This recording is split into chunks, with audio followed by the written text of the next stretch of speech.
श्री कृष्ण ने भीम को क्यों कहा कि भूखे मर जाना पर इन 4 लोगों से कभी मदद मत मांगना। श्री कृष्ण ने ये ज्ञान की बात भीम को वनवास के समय बताई थी। जय श्री कृष्णा मित्रों, आज इस वीडियो में हम आपको जो कहानी सुनाने के लिए जा रहे हैं।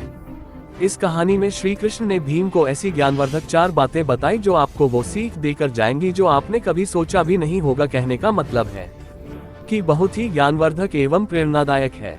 वो कौन सी 4 बातें हैं जो श्री कृष्ण ने भीम को कही है कि चाहे भूखे मर जाना पर इन 4 लोगों से कभी मदद की भीख मत मांगना। तो मित्रों, वो कौन से 4 लोग हैं जो श्री कृष्ण ने बताए हैं कि भूखे मर जाना पर इनसे कभी मदद की भीख मत मांगना। आइए जानते हैं। इस कहानी के माध्यम से बस आपसे निवेदन है कि हमारी कहानी को पूरा सुने और इस वीडियो की समाप्ति होने तक आप हमारे इस चैनल पर बने रहे। आइए मित्रों, अधिक विलंब न करते हुए अब सीधे कहानी पर पहुंचते हैं। दोस्तों, एक समय की बात है। पांडव वनवास के दौरान वन में भटक रहे थे। कई दिन भोजन नहीं मिलता था, यहाँ तक कि पीने को पानी भी नहीं होता था। ऐसे ही एक दिन पांडव और द्रौपदी कई दिनों के भूखे प्यासे थे। बहुत जोर की गर्मी पड़ रही थी। सभी पेड़ पौधे सूख चुके, जंगल में चलते हुए 10 दिन हो चुके थे। खाने को कुछ नहीं मिला था। अचानक थोड़ी दूर पर एक गुफा के दिखाई दी है, तो सब वही थक कर बैठ गए। थोड़ी देर में अंधेरा होने लगा तो क्या देखते हैं कि कुछ राक्षस ताजे फल और पानी के घड़े लेकर अंदर जा रहे हैं। वह बहुत अचंभित हुए तो युधिष्ठिर ने भीम को बोला, जाकर देखो कि वहाँ क्या है, गुफा में कौन है।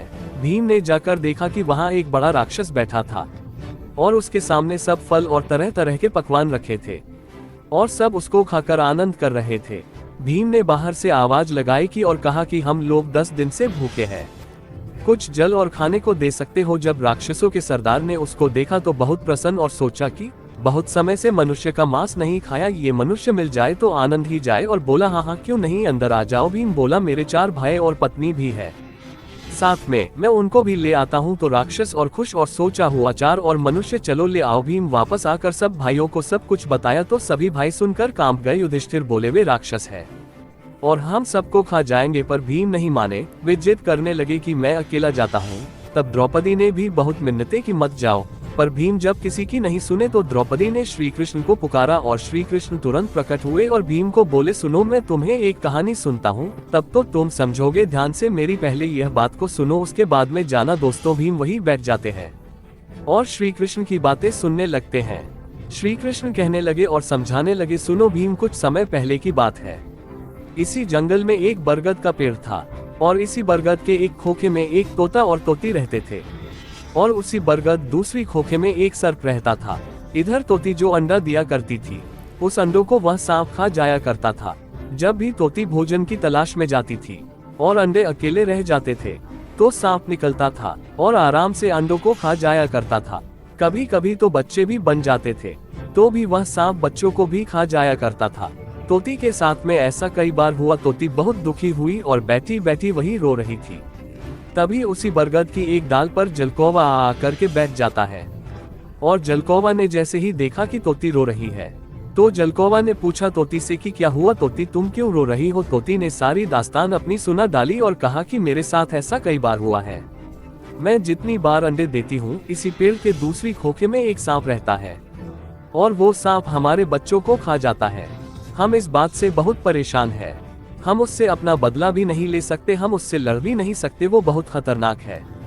तोते की ऐसी दुख भरी दास्तान सुनकर के उस जलकौवा को तरस आ जाता है और जलकौवा आगे कहता है, तुम्हें नहीं मालूम तो अब हमारे साथ चलो, पास में एक तालाब है, उससे मछली पकड़ करके लाएंगे। तोती कहती है, मैं आपकी बात को समझी नहीं। तब जलकौवा समझाता है, जब दुश्मन भारी पड़ जाए, जब शत्रु पहलवान हो, बड़ा हो और उससे जाकर के लड़ ना सको तो उसे बुद्धिमानी से हराना चाहिए। तोती ने कहा, वो कैसे। तब जलकौवा समझाता है, पास वाले तालाब से मछलियां पकड़ करके लाएंगे और थोड़ी दूर पर एक नेवला का बिल है और नेवला के बिल के दरवाजे पर डाल देंगे और थोड़ी थोड़ी दूर पर मछली को डालते हुए चले आएंगे और आकर के सर्प के खोखे के दरवाजे पर आखिरी मछली छोड़ देंगे और नेवला जैसे ही निकलेगा मछलियों को खाते हुए यहीं तक आ जाएगा और वो सांप को देखेगा और सांप को मार देगा, तुम्हारा दुश्मन खत्म हो जाएगा। दोस्तों, तोती ने जब जलकौवा की ऐसी बातें सुनी तो उसे भरोसा हो गया। तोता को साथ लेकर के तालाब पर जाती है और तालाब से मछलियों को पकड़ती है।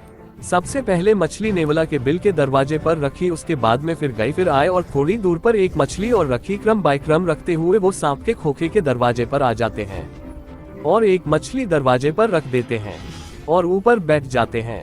अब जलकौवा कहने लगा उस तोती से, अब इंतजार करो, थोड़ी देर के लिए प्रतीक्षा करो, अब देखिए कि क्या नजारा होता है।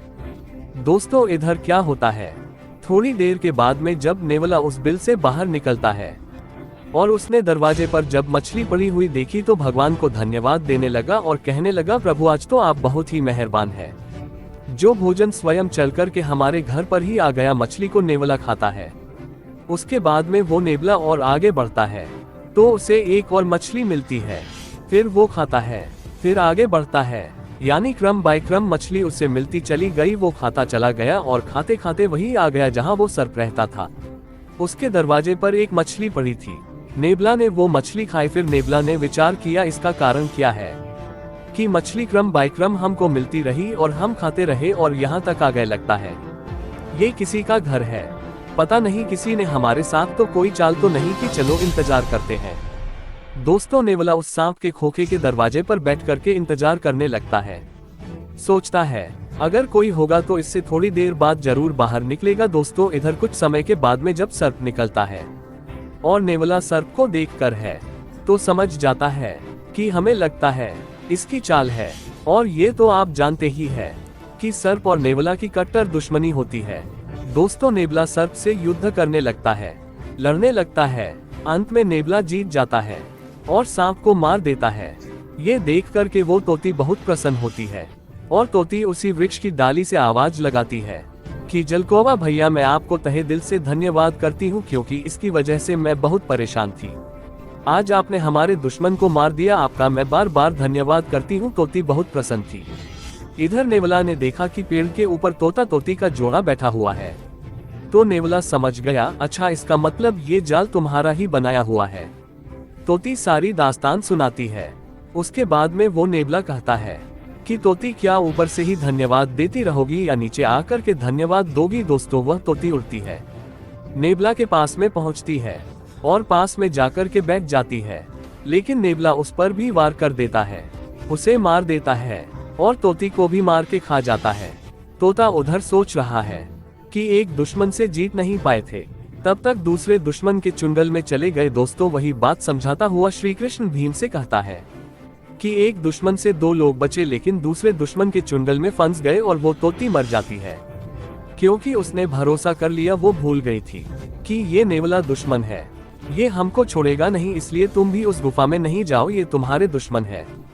अभी तुम केवल भूख से लड़ रहे हो, लेकिन भूख से बचने के लिए दूसरे दुश्मन के पास मत जाओ, वह जरूर तुमको मार देंगे। और भूलकर इन चार लोगों से कभी भी मदद की भीख नहीं मांगना चाहिए।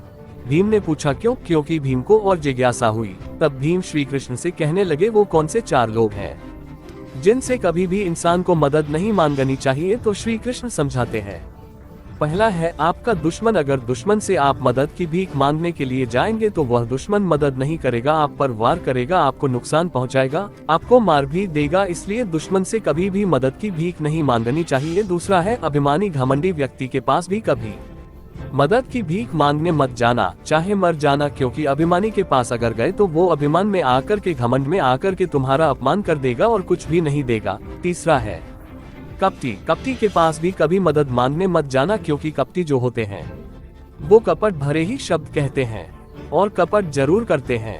मदद तो नहीं करेंगे, लेकिन वो अपने कपट से तुम्हें कहीं ना कहीं फंसा लेंगे, तुमसे फायदा ले लेंगे और तुमको छोड़ देंगे, जिससे तुम्हारा बहुत बड़ा नुकसान हो जाएगा और तुम्हें पता भी नहीं चलेगा। इसलिए कपटी इंसान से कभी मदद मांगने के लिए नहीं जाना चाहिए। चौथा है नशेबाज व्यक्ति। नशेबाज आदमी। नशेबाज आदमी के पास भी कभी भी मदद की भीख मत मांगना। जैसे अगर आप कहीं जा रहे हैं, रास्ते में खड़े हैं, आपको कोई वाहन नहीं मिल रहा है और कहीं से एक बाइक वाला नशे में आ गया और उसके लिए आपने हाथ दिया, उसने रोक दिया और उसकी बाइक पर बैठ गए, क्योंकि वो तो नशे में है।